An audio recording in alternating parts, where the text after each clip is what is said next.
was in high school, I was in a debate team. And our team likes to talk about education. Education is our top policy. We would always use it. Whether it be a social problem or a country in a middle income trap, we think education would just do the trick. We talk about it so lightly, as if education policy can be that straightforward or easy to implement. Then when I stepped in university, I've learned more about the complexity of our education system and our education policy. I then realized that the majority of the country did not receive the education that I did, nor have the same opportunities as I did. A lot of the students are left behind by our so-called education policy. With these in mind, I decided to join the fellowship in Teach For Thailand. After all, I've received so many opportunities. I think it is time for me to give back to the underprivileged as well. As for my own cohort, my second cohort, we have 578 finished applications with only 14% of acceptance rate. It's quite low, right? I figure it has to be pretty low because we have to be very selective. Because it is the student's life that we're directly impacting. The selection process is also very long as well. We have individual interview, phone interview, and a full day assessment center. And after that, we still have to go through a whole month of intensive training before we can go to teach in school. Well, after the training ends, we were sent into school. I was very excited on the first day. I was assigned to teach mathematics in grade 7. And when I first went into school, I was shocked. There was a lot of challenges and a lot of difficulties. And these stopped the students from realizing their full potential. One of the problems that I chose to focus on were first, low academic achievement, and second, lack of motivation in students. I am not saying that these two problems are the most important problem or even that they're representative of every school. It's just that what I chose to focus on and I think I could make the most impact in. To illustrate more, in fact, when I say low academic achievement, that might have been an understatement.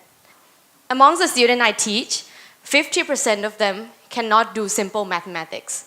They cannot do addition, subtraction, multiplication, division. They cannot do any of that. And some 30% even cannot read or write properly. Top that with lack of motivation to come to school. They don't really see the relevance of anything taught in school with their own lives. They don't want to come to school to study. They're only here because their friends are here. So during the first few weeks, my class, the majority of the students in my class did not want to study. They just want to play. And for those who do, they have the basic knowledge of a primary school student. Well, it was a nightmare for me. It was very shocking because of my background, I've never met students like that before. Then I started thinking, I cannot let my classroom be like that, right, for the whole year. So I started thinking to find a solution. I started picking out the students with really low academic background, the one who cannot do anything at all. And I decided that I cannot teach them alongside with their friends in their classroom because they cannot read or write. So I started bring them out and teach them during lunch, after school, during club periods, anytime that we're free. I started teaching them. And then and also during class, I also try to link the contents of what I teach to real life things, real life tangible things that they can see. For example, when I was teaching negative integer, I introduced the example of temperatures and bank statements so that they understand that math is actually an integral part of their life, not outside of it. In my classroom, math is not just in a textbook. It is tangible. The students can see the real life example that's connected to it. I also invested time in building trust and relationship with the students as well as the parents.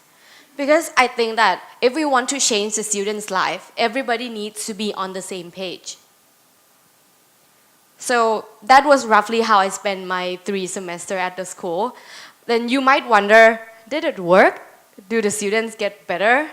Do they perform better academically, and what about their mindset? Well, for some students, they really did improve. One of the students I taught, I think she was in the picture as well. One of the students I taught, she started out not knowing subtraction or anything above that. Then I started teaching her after school, and right now she can follow through the class perfectly, as well as being able to teach her friends about the class content as well.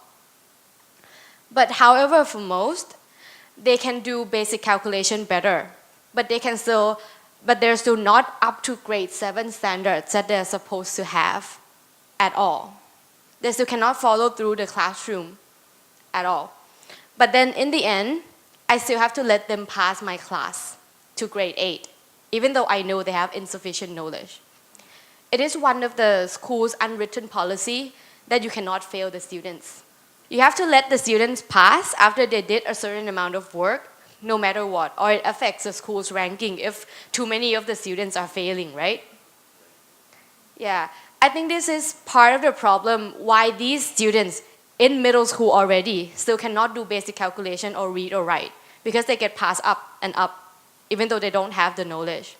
Well, as a teacher, I did my best as one teacher can do. I know that this is not a sustainable solution. You can't just keep pulling kids outside of classroom and teach every single one of them. You need a way to ensure that they have the knowledge mastery before going up a grade. But I'm getting ahead of myself. We're talking about policies right now, right? And I've realized that I cannot do this within the 2 years that I was in the school. And these problems that I've mentioned, they're not uncommon problems either. Every Teach for Thailand fellows have faced similar problems in their own context. And they're trying as hard, as determined, and as dedicated to trying to solve these problems within their own context. As for me, after my 2 years, I plan to study economics of education and come back and contribute as a researcher and also in the policy side as well. My 2 years here has given me a deeper understanding into our education system, as well as seeing from the eye of an insider, not as an outsider. And I'm even more committed to come back and contribute more to Thai education. And with all your support, I hope we'll be able to do that as well. Thank you.